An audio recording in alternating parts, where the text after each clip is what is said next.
Assalamu alaikum, bro. وعليكم السلام ورحمة الله وبركاته. So I got a question.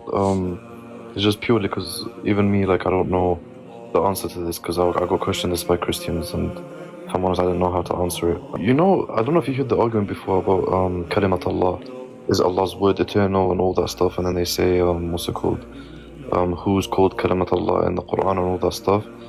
Yeah, so the first one about Christ being referred to as the word of Allah subhanahu wa ta'ala.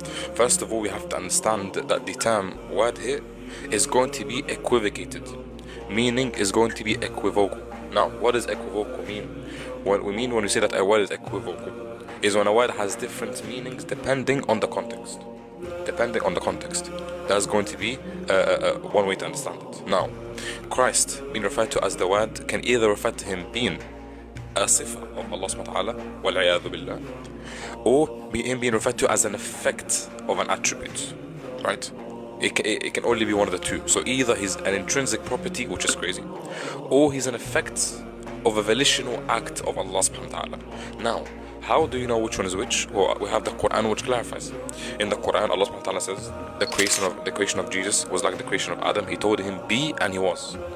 So according to this verse, Christ is an effect, is a product of the term be, the act of God to create him, which means that he cannot be an intrinsic property because he was created by God and he was created like Adam, aka his spirit was created and then God breathed his spirit into Mary, right?